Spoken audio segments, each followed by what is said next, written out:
একটা মসজিদ এই যে আন্দোলন করার লোক নেই কেন বলেন? 7 দিন আগে উম্মিদ পোর্টালের নামটা তুলতে বলছে, মুসলমান চুপ কেন? কোনো বক্তব্য নেই কেন? কোনো মন্তব্য নেই কেন? কেন্দ্র সরকার যেখানে বলেছে 6 মাস থেকে 8 মাস আগে, 7 মাস আগে যে উম্মিদ পোর্টালের নাম তোলার জন্য, ইগনোর করে করে 7 দিন আগে প্রায় 2 লক্ষ একর সম্পত্তির নাম উঠে যাবে। কথাটা ভালো করে বুঝবেন। এই যে প্রতিবাদ করার লোক নেই কেন? আমাদের একতা নেই, ঐক্য নেই। আমরা ভাবছি এখনো যে না দরকার নেই বাবা, কি দরকার আছে? না, অত সহজ নয়। একটা মসজিদ, এই মসজিদে 5টা মুসল্লি নামাজ পড়ে, ভালো করে বোঝেন। আমি কারো পক্ষে নয়, কারো বিপক্ষে নয়, হক কথাটা বলার জায়গা থেকে হক কথাটা বলে যাচ্ছি। একটা মসজিদ, এই মসজিদে 5টা রাজনৈতিক নেতা কর্মী নামাজ পড়বে। সেই মসজিদের বাইরে যখন তারা থাকবে, তাদের রাজনৈতিক একটা অবস্থান আছে, রাজনৈতিক একটা প্রচার আছে, রাজনৈতিক তার একটা জনপ্রতিনিধিত্ব আছে, সে রাজনৈতিক একটা পরিচয় পরিচিতি আছে। কিন্তু মসজিদের ভিতরে যখন সে মসজিদের মুসল্লি হিসাবে দাঁড়িয়ে গেছে, তার একটাই পরিচয় 5 জনের, মসজিদের মুসল্লি। ওই মসজিদের উপরে যখন আঘাত আসবে, ওই মসজিদকে যদি কেউ অ্যাটাক করতে চায়, ওই 5 জনের আলাদা আলাদা পরিচয় পরিচিতি থাকবে না। মুসল্লির পরিচয় তাদের বিরোধিতা করাটা তাদের ঈমানি দায়িত্ব হয়ে যাবে। এখানে যদি আপনার ঈমান আপনাকে বাধা দেয়, তাহলে বুঝে রাখতে হবে এই ঈমানটা হার্ড কপি নয়, এটা জেরক্স কপি। আমার নেতা কি বললো, আমার নেত্রী কি বললো, তারপরে আমি ময়দানে নামবো, এটা যদি আপনার মনে হয়, তাহলে বুঝে নিতে হবে হাওয়া অনেক দিকে গন্ডগোল হয়ে বসে আছে। শুধু জার্সি পরে ঘুরছি, এখনো ক্লিয়ার হতে পারে না। আপনার নেতার কথা, আপনার নেত্রীর কথা আপনার রাজনৈতিক ময়দানে আপনি চিনবেন, জানবেন, বুঝবেন, সেটা প্রসঙ্গ আলাদা। ঈমানের উপরে যখন আঘাত আসবে, প্রত্যেকটা মুসলমান একটা প্ল্যাটফর্মে দাঁড়াতে হবে, প্রতিবাদের কণ্ঠ তৈরি করতে হবে। ইসলাম যার যার, আপনার মাসলাক যার যার, ইসলাম সবার, এই জায়গায় দাঁড়িয়ে তবে প্রতিবাদ করতে হবে, তবে তো ঐক্য। আপনি গ্রামে 5টা দল করেন, 5টা দলের সাথে দল রাখেন, এটা ঈমানের অস্তিত্ব। আপনি ওই নেতার ভক্ত, সেই নেতার ভক্ত, তিনি নেতার ভক্ত, XYZ কে আপনি ভালোবাসেন, ওটা আপনার আলাদা প্রসঙ্গ। ওই ভালোবাসা আপনি রাখুন, আপনি ওই ভালোবাসার বিরুদ্ধে নয়। আমার কথা কি রাগ করছেন নাকি রে বাবা? পুকুরটা যদি না বাঁচাতে পারেন, মাছ থাকবে কোথা থেকে? মাছ পাবেন কোথা থেকে? পুকুরটাকে বাঁচান, মসজিদগুলো বাঁচান, কবরস্থানটা বাঁচান। ভেবে দেখেছেন কি হবে? একটু ভাবুন, একটু মানুষকে ভাবিয়ে তুলুন। ঈদগাহটা বাঁচান, মাদ্রাসাটা বাঁচান, এতিমখানাটা বাঁচান। 9,30,000 একর সম্পত্তি আপনার পূর্বপুরুষ আল্লাহকে খুশি করার জন্য দিয়েছে। কেন্দ্র সরকার, রাজ্য সরকারের বাপের নয়। লান তানালুল বিররা হাত্তা তুনফিকু মিম্মা তুহিব্বুন।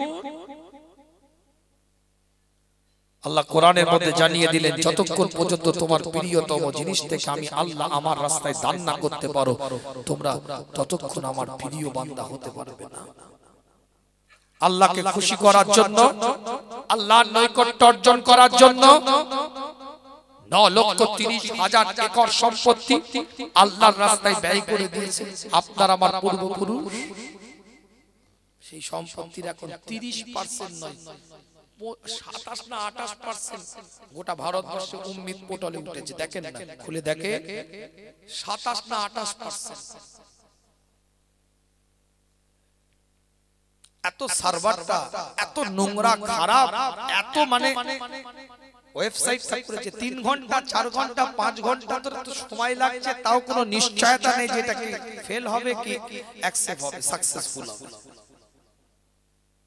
আমি নিজে থেকে করে দেখে জেনে বলছি কথা, বানোয়াটি কথা বলিনি আমি, তথ্য ছাড়া আমি কথা বলি না।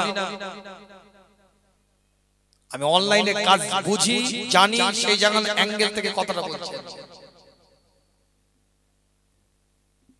জীবনের নীতিমালা তৈরি করে, ঐক্যের দরকার, কথার দরকার। আল্লাহ আমাদের সকলকে কবুল করেন, সকলে বলেন আমিন। লবিবাজি থেকে বেরিয়ে আসেন, গ্রামের মধ্যে ইউনিটি আনেন। একটা গ্রামের একটা ইউনিটি থাকবে না, আপনার এই পাড়াটার ইউনিটি থাকবে না। হ্যাঁ, 5টা দলের লোক থাকবে, ঠিক আছে, যে যার দল করে যা, কিন্তু গ্রামের স্বার্থে আমরা একটা কথা বলবো, ইসলামের স্বার্থে একটা কথা বলবো, দ্বীনের স্বার্থে আমরা একটা কথা বলবো, ঈমানের স্বার্থে আমরা একটা কথা বলবো। চিনি না, আমরা ঈমানের স্বার্থে একটা জায়গায় দাঁড়াবো। এই জায়গায় আছে কি ভাই, আমার কথাটা কি ভুল হচ্ছে না ঠিক হচ্ছে? আপনি বলেন। তুই ওই পার্টি কর, তুই ওই পার্টি কর, তুই এই পার্টি কর, ভাগ করলেন না, এত কেন ঝগড়া করছে? চ্যাটার্জি ব্যানার্জি চক্রবর্তী কাছ থেকে শিখুন কিছু। আমার হিন্দু বন্ধুরা আছে অনেক, কথাবার্তা তাদের সাথে বলি, হুজুর বন্ধু মানুষ, তুমি তুমি তুমি করে, হুজুর আমরা সব ভাগ করে লিখি, যখন যে আসবে সেই দলে আমার ভাইরা চাচারা জড়িয়ে যায়, যে ফ্যাসিলিটি গেলা।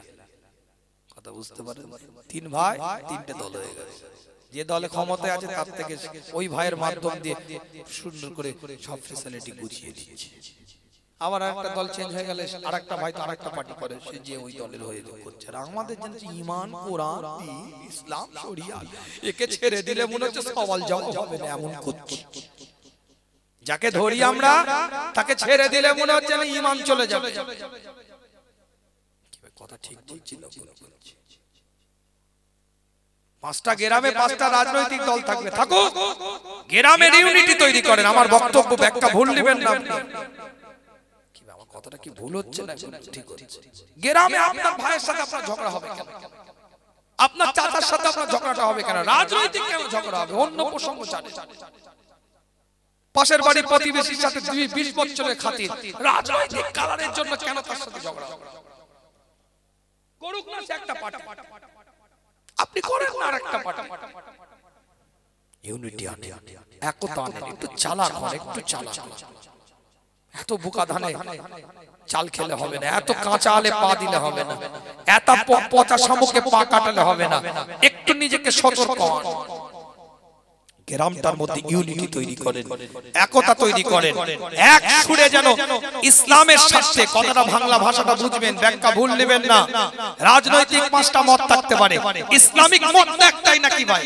কোরআন যেটা বলবে, শরিয়াত যেটা বলবে, দ্বীন যেটা বলবে, মুস্তাফা যেটা বলেছে সেটাই তো ইসলামিক মত। রাজনৈতিক 5টা মত থাকতে পারে, সেটা আপনার 5 রকম থাকুক, কিন্তু কোরআনের সাথে, শরিয়াতের সাথে, ইসলামের সাথে আপনার গ্রামের ইউনিটি একটা কথাই নিয়ে আসেন, আপনার পাড়ার ইউনিটিটাকে একটা জায়গায় নিয়ে আসেন, আপনার মসজিদের ইউনিটিটাকে 16 আনা যেটাকে বলে, মালত যেটাকে বলে, একটা ইউনিটিতে নিয়ে আসেন। এক কথা, শরিয়াতের কথাটা একটা জায়গায় থাকবে। আমার কথাটা কি ব্যাখ্যা ভুল হয়ে যাচ্ছে নাকি ভাই? একটু কথা বলেন, হ্যাঁ হু দেন, তাহলে তো সান্ত্বনা পাবো যে না হুজুর ঠিক বলছেন নাকি ভুল বলছেন। হাত জোর করে বলি, এতে যদি খুশি না হন আপনাদের পায়ে ধরে আপনাদের পীরের আওলাদ বলে যাচ্ছি, এখনো সময় আছে। গ্রামের মধ্যে ইউনিটি, ভালোবাসা, মহব্বত, সতর্কের সাথে নিজেরা চলুন। এক একটা বান্দাকে আল্লাহ পাক কবুল করে নিয়ে ওলি বানিয়ে দিবে। জোরে বলেন সুবহানাল্লাহ। তাই আল্লাহ কোরআনের মধ্যে বলছেন, তাতানাজ্জালু আলাইহিমুল মালাইকা আল্লা তাখাফু ওয়া লা তাহজানু ওয়া আবশিরু বিল জান্নাহ। আল্লাহ তাদেরকে জান্নাতের একটা অঙ্কিত চিত্র দেখাবে। আল্লাহ নবী মুহাম্মদুর রাসূলুল্লাহ সাল্লাল্লাহু আলাইহি ওয়াসাল্লাম জানিয়ে দেন, কাল কিয়ামতের ময়দানে, কাল হাসরের ময়দানের পরে আল্লাহ পাক তো হিসাব নিকাশ করে জান্নাতটা দান করবে। কিন্তু ওই মানুষটার উপরে দুনিয়াতে বেঁচে থাকাকালীন ওই মৃত্যুর বিছানায় শায়িত অবস্থায় শুয়ে আছে ওই ব্যক্তিটা, ওই ব্যক্তির দিকে লক্ষ্য করে আল্লাহ পাক এলান করে দিবে, অঙ্কিত চিত্র দ্বারাই বলতে থাকবে, এই বান্দা তুমি চিন্তা করো না, আমি আল্লাহ তোমার জন্য জান্নাতটাকে বরাদ্দ করে দিলাম। ঠিক পরের আয়াতের মধ্যে আল্লাহ বলছেন, নাহনু আউলিয়াউকুম ফিল হায়াতিদ দুনিয়া ওয়া ফিল আখিরাহ ওয়া লাকুম ফিহা মা তাশতাহি আনফুসুকুম ওয়া লাকুম ফিহা মা তাদউন নুজুলাম মিন গফুরুর রহিম। আল্লাহ কোরআন দিয়ে পরিষ্কার করে জানিয়ে দেয়। ঠিক পরের আয়াতের মধ্যে আল্লাহ পাক এলান করে দিচ্ছে সূরাতুল ফুসিলাতের মধ্যে আমার আল্লাহ আমার মাওলা আমার পরওয়ারদিগার বেনিয়াজ জানিয়ে দেয় নাহনু আউলিয়াউকুম ফিল হায়াতিদ দুনিয়া ওয়া ফিল আখিরাহ। আমার আল্লাহ তাদের দুনিয়াতে হেফাজতের দায়িত্ব নিয়ে নেয়। ওই বান্দাদেরকে, কোন বান্দাগুলোকে হেফাজতের দায়িত্ব আল্লাহ পাক দুনিয়ার মধ্যে নেয়, যারা রবকে মানে ইস্তেকামাতের উপরে মজবুত থাকে, আমার আল্লাহ তাদের দুনিয়াতে হেফাজতের দায়িত্বটা নেয়। শুধু দুনিয়ার মধ্যে নয়, আখিরাতেও তাদের হেফাজতের দায়িত্বটা নিয়ে নেয়। আইনা কুনা মাকুম ফিহা হাত্তা তাদখুলাল জান্নাতা, যতক্ষণ পর্যন্ত ওই বান্দাটা জান্নাতের মধ্যে না যায়, আমার আল্লাহ তাদের জিম্মাদারের দায়িত্বটা নিয়ে নেয়। জোরে বলে আর একটু জোরে বলা যাবে না?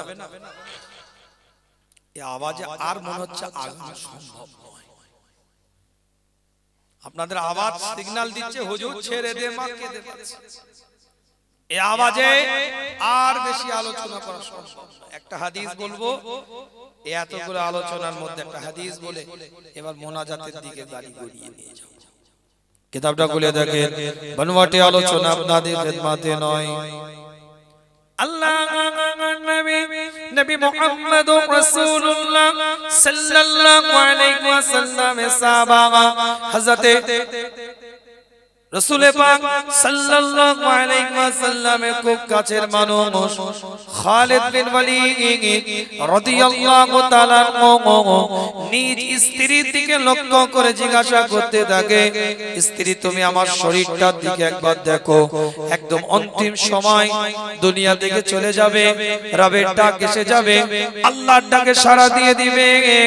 হযরতে খালিদ বিন ওয়ালিদ নিজ স্ত্রীর দিকে লক্ষ্য করে বলতে থাকে, স্ত্রী তুমি আমার শরীরটার দিকে একবার লক্ষ্য করে দেখো, আমার শরীরটার মধ্যে এমন কি কোন জায়গা আছে যে জায়গাটায় তলোয়ারের আঘাত লাগতে বাকি আছে? কুফফারদের, বেদিনদের, শরীয়তের দুশমনদের তলোয়ারের আঘাত লাগতে এমন কি কোন জায়গা আছে যে জায়গাটায় বাকি আছে?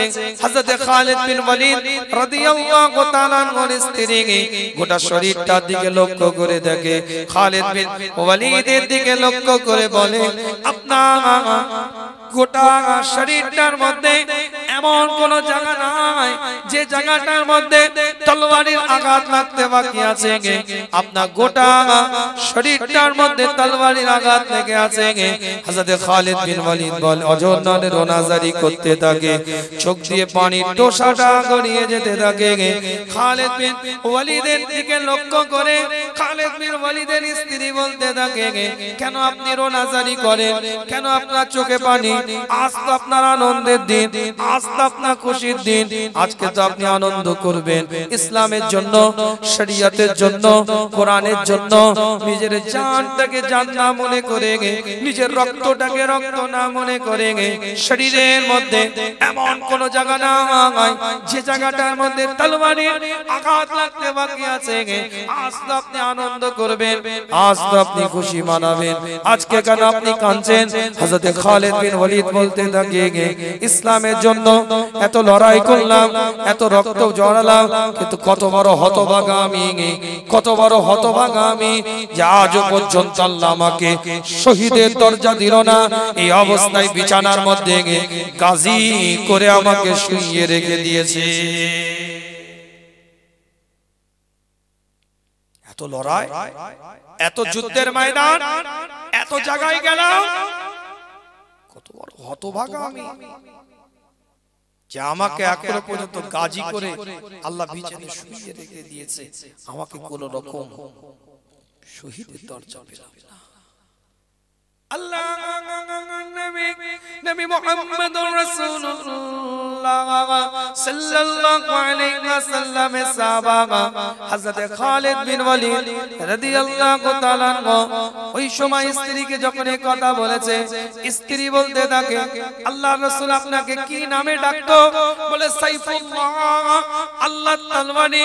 হযরত খালিদ বিন ওয়ালিদের স্ত্রী কত ইন্টেলিজেন্ট, কত বুদ্ধিমতী, আওয়াজ দিয়ে বলতে থাকে, চিৎকার দিয়ে বলতে থাকে, আল্লাহ রাসূল আপনাকে আল্লাহর তরবারি বলে ডাকতো।